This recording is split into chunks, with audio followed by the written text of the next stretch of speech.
day could be today that your career is over. Now what do you do? So I better get to work. Rest at the end, not in the middle. And that's something I always live by. I'm not gonna rest, and I'm gonna keep on pushing now. There are a lot of answers that I don't have, or even questions that I don't know. But I'm just gonna keep going. I'm just gonna keep going, and I'll figure these things out as you go, right? And you just continue to build that way. So I try to live by that all the time. Have a dream, sacrifice for it, and never ever rest in the middle. And I came into the NBA, I was like, man, this dude's really doing that hard.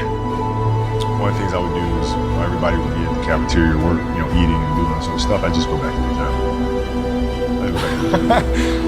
How can I show you that, no, I have the edge?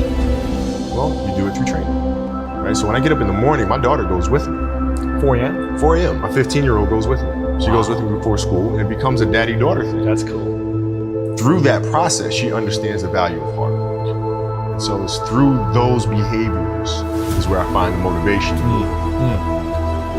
I think the definition of greatness is to inspire the people next to you. I think that's what greatness is or should be.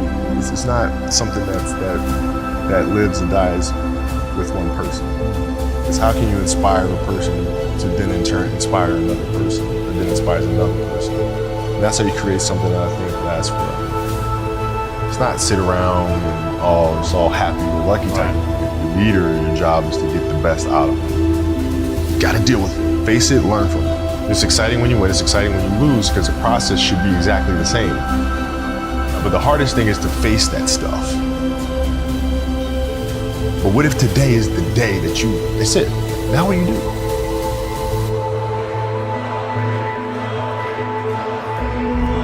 What can I say? Mamba out.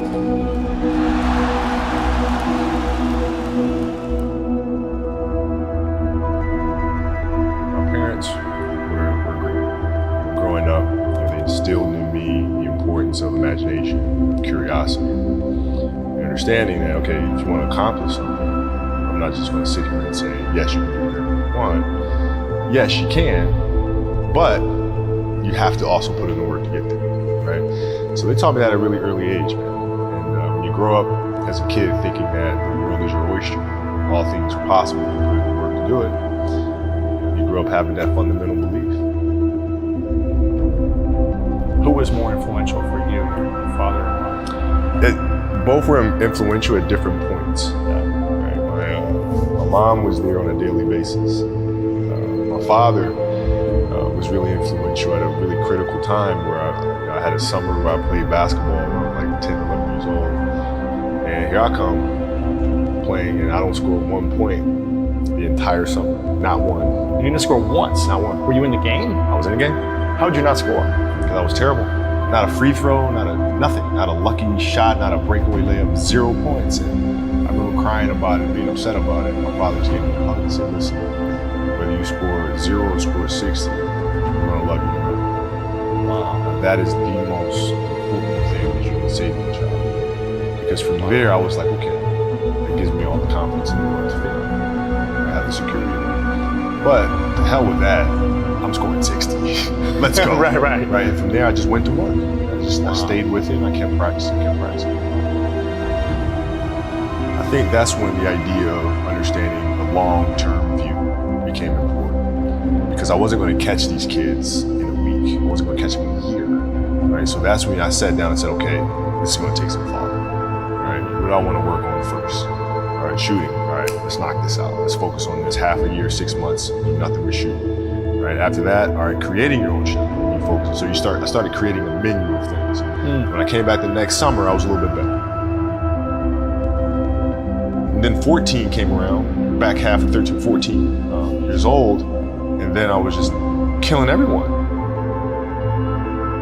And it happened in 2 years, and I wasn't expecting it to happen in 2 years, but it did, because what I had to do was work on the basics and the fundamentals. But they relied on their athleticism and their natural ability. Because I stick to the fundamentals, it just caught up to me. And then my body, my knees stopped hurting. I grew into my frame. And then your athleticism once you have the fundamentals, Exactly. the hard work, the mindset, and you tackle the athleticism, it's game over. Then it was game over. Wow.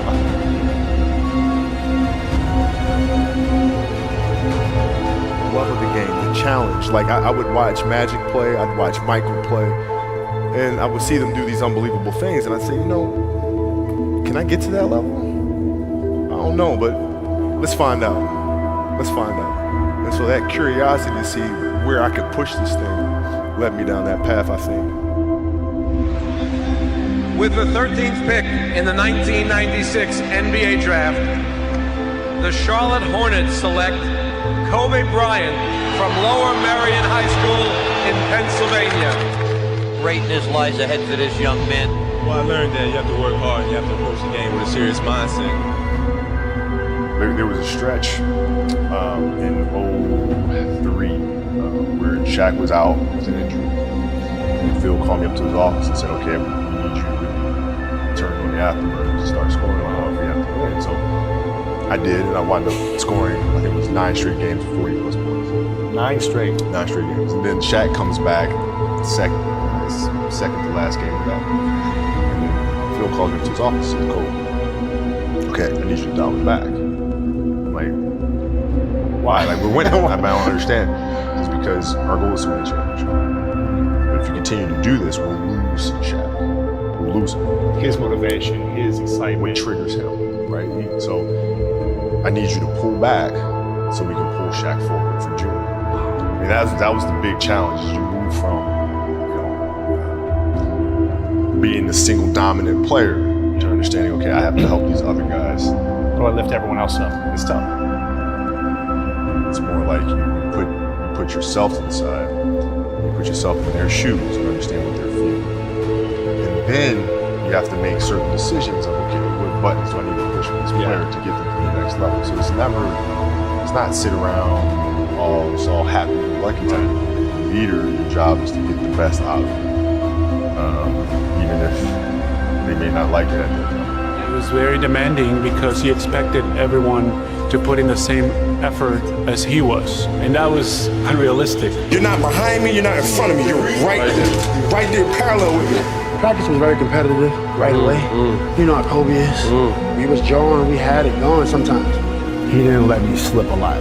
Times where I get ejected or about to get a technical foul or going off the deep end, he would be there to, you know, set me straight a lot, which helped me out a lot. So we get in the timeout, he's like, hey, I'm open. I'm like, okay. So we go out and same thing, come, hey, I'm open. Okay. You go, come back in, hey dude, you gotta throw me the ball. I said, man, fuck that, get it off the rebound if I miss, bro.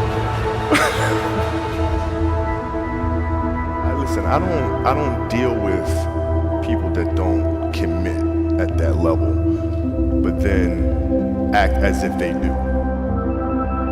The running joke doesn't pass and all that crap. I mean, that's okay, you know, but I'll take those 5 days. I'll take 5.